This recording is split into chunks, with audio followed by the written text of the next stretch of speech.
Hello, greetings in the name of our blessed Lord and Savior Jesus Christ. Today we shall be sharing a powerful exposition about one of the deities called Baal, that the children of Israel worshipped, that made God to become very angry at them. We will discuss it in details and also explain how Baal worship is, and we will explain what is Baal worship in our present day, and how that many people have been drawn away by it without knowing it. Baal existed in the ancient time, but what many people do not know is that Baal did not go into extinction. Baal worship still continues till date, and if you don't know, you may have even been worshiping it without you knowing.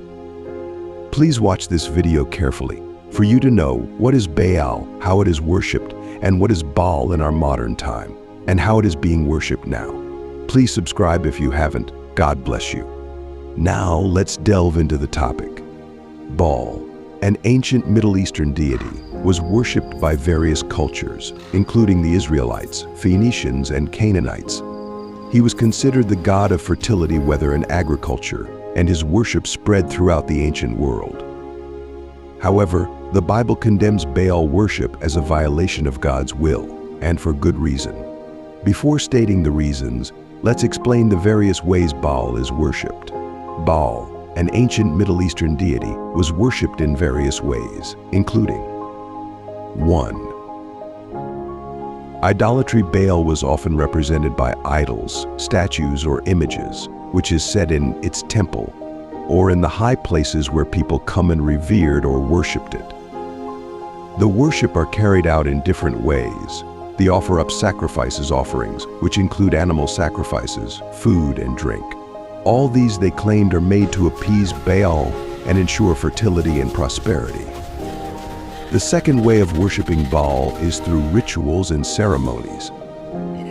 Baal's worship involved rituals, such as the Hieros Gamos. These are sacred marriage, where priests and priestesses engaged in sexual acts to symbolize the union of Baal and his consort, Asherah. This is one of the main reasons why God forbids his children. The people of Israel from Baal worship, because the main way to worship Baal is through sexual acts. The way this is done is that, whenever the time of Baal's worship comes, the people gathered together in its temple, and after the sacrifices, they take carnal knowledge of themselves. They sleep with themselves. This they claim makes them fruitful in terms of childbirth. To the sin of fornication will be on the increase, and God hates this sin so much. Fertility rites. Baal's worship focused on fertility and agricultural cycles, with rituals performed to ensure abundant harvests and livestock fertility. The next point is divination. Priests and priestesses used various forms of divination, like reading entrails or interpreting omens, to seek Baal's guidance and wisdom. Again, during this they also worshiped Baal through music and dance. Worship of Baal included lively music, dance, and processions, often accompanied by instruments like the lyre and flute. As this music and dance proceeds, it leads them into what is called sacred prostitution, where sexual acts were seen as a form of worship and fertility magic. I have talked about this before. I will not go into it in details again.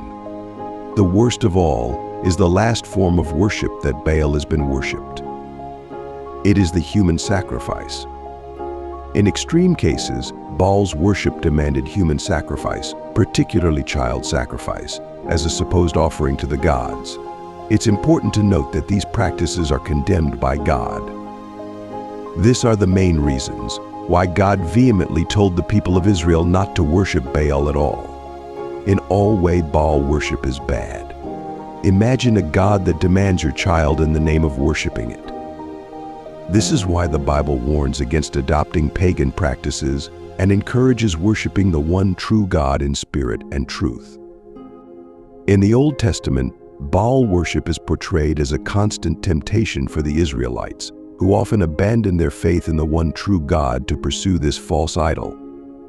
Baal's worship involved sensual rituals, human sacrifice, and moral depravity, which were an affront to God's holiness and justice. The prophets Elijah and Elisha confronted the prophets of Baal, exposing the emptiness and futility of his worship. So what is Baal in our modern context? And why do we need to avoid his worship? Before stating what Baal is in our time, permit me to still remind you that, just the same way, God hates Baal worship in the old time. I mean, in Bible time, God hates it still, and he would not want his children to involve in worshiping it. Baal represents the idolatry of self-gratification, pleasure, and materialism.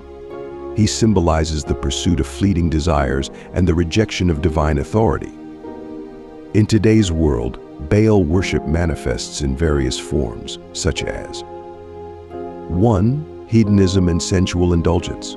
2. Consumerism and materialism. 3. Self-centeredness and narcissism. 4. The pursuit of power and control. 5. The rejection of absolute truth and moral standards. All these are the ways of worshiping Baal. So if you find yourself practicing any of these, then just be aware that you are a Baal worshiper. Listen below are ways to escape the snare of Baal worship. Seek a personal relationship with the one true God. When I say seeking personal relationship with God, this is what I meant. You must seek to deepen your relationship with God in order for you to be empowered and overcome all temptations and the wisdom of the devil. Listed below are a few ways to achieve that. 1. Prayer. Talk to God regularly, sharing your thoughts, feelings, and desires. Listen for his gentle whispers in your heart. 2. Bible study. Read the Bible to understand God's character, promises, and love. Reflect on his words and apply them. 3. Worship. Sing praises, attend church services, or simply acknowledge God's presence in your daily life. 4. Meditation and silence. Take time to quiet your mind, focus on your breath, and sense God's presence. Always think about God and make him your one and only God. 5. Gratitude. Cultivate a thankful heart, acknowledging God's blessings and goodness. 6. Forgiveness. Release grudges and seek God's mercy, just as he forgives you. Learn and practice the act of forgiveness. 7. Service. Serve others, sharing God's love and compassion. 8. Community. Connect with fellow believers for support, encouragement, and growth. 9. Reflection and journaling. Record your thoughts, insights, and prayers to track your spiritual journey. 10. Obedience. Follow God's guidance, allow him to lead you, and don't think you can do it by yourself. If you allow him, the journey becomes more easy. 11. Patience and perseverance. Develop long-term perspective, understanding that your relationship with God is a lifelong journey. 12. Seeking guidance. Consult with spiritual mentors, pastors, or counselors for guidance and support. Remember, seeking a personal relationship with God is a continuous process. Be patient, kind, and compassionate with yourself as you grow in your faith. The second way to escape the snare of Baal worship is by prioritizing spiritual growth and moral integrity. The third one is cultivate selflessness and compassion. Cultivating selflessness and compassion requires intentional practice, patience, and dedication. Here are some ways to help you grow in selflessness and compassion. 1. Empathy. Put yourself in others' shoes and try to understand their feelings and perspectives. 2. Active listening. Listen attentively to others, focusing on their needs and concerns. 3. Volunteer. Serve others through volunteering, helping those in need, and making a positive impact. 4. Kindness. Show small acts of kindness, such as smiling, holding doors, or offering help. 5. Forgiveness. Let go of grudges and resentments, choosing to forgive and release. 6. Mindfulness. Practice mindfulness to stay present and aware of your thoughts and emotions. 7. Gratitude. Focus on the good things in your life, cultivating a sense of gratitude and appreciation. 8. Humility. Recognize your limitations and weaknesses, staying humble and open to growth.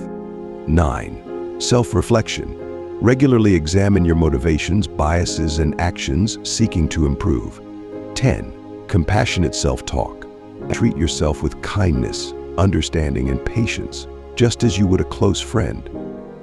11. Education. Learn about social issues, injustices, and the experiences of others to broaden your understanding. 12. Role models. Surround yourself with compassionate role models, learning from their examples. 13. Spiritual practices. Engage in spiritual practices like meditation, prayer, or journaling to cultivate inner peace and love. 14. Community involvement. Participate in community activities, building connections and supporting others. 15. Self-care. Prioritize your own physical, emotional, and mental well-being to maintain a healthy and compassionate heart. Remember, cultivating selflessness and compassion is a continuous journey. Be patient, kind, and gentle with yourself as you grow in these virtues. The fourth one is embracing humility and servant leadership. The fifth one is upholding absolute truth and biblical values. Upholding absolute truth and biblical values requires a commitment to living according to God's principles and guidelines. Here are some ways to do so. 1. Study the Bible. Regularly read and study the Bible to understand God's truth and values. 2. Seek spiritual guidance. Consult with pastors, mentors, or spiritual leaders for guidance and support. 3. Pray. Communicate with God through prayer, seeking wisdom and strength to live according to His will. 4. Join a biblical community. Connect with a local church or fellowship to surround yourself with like-minded believers. 5. Set boundaries. Establish clear boundaries based on biblical principles to protect your faith and values. 6. Make wise choices. Choose entertainment, media, and influences that align with biblical values. 7. Practice discernment. Develop critical thinking skills to distinguish between truth and falsehood. 8. Share your faith. Share the gospel and biblical values with others, being a light in the world. 9. Stand firm. Courageously stand up for your beliefs, even in the face of opposition or persecution. 10. Seek accountability. Surround yourself with people who will encourage and hold you accountable to biblical standards. 11. Practice forgiveness. Extend grace and forgiveness to others, just as God has forgiven you. 12. Embrace humility. Recognize your limitations and weaknesses, staying humble and teachable. 13. Prioritize family. Nurture your family relationships, teaching and modeling biblical values for the next generation. 14. Engage in biblical disciplines. Practice spiritual disciplines like fasting, meditation, and journaling to deepen your faith. 15. Trust God's sovereignty. Trust in God's goodness and sovereignty, even in uncertain or challenging times. Remember, upholding absolute truth and biblical values is a lifelong journey. Seek God's guidance and strength as you strive to live according to His will. In conclusion, Baal worship is a dangerous and deceptive path that leads people away from God's love and truth. By understanding the nature of Baal and his modern manifestations, we can avoid his snare and embrace the freedom and joy that comes from following the one true God. Thanks for watching this video to the end. Please join our Christian family by subscribing to this channel to stay notified when new videos are out. God bless you richly.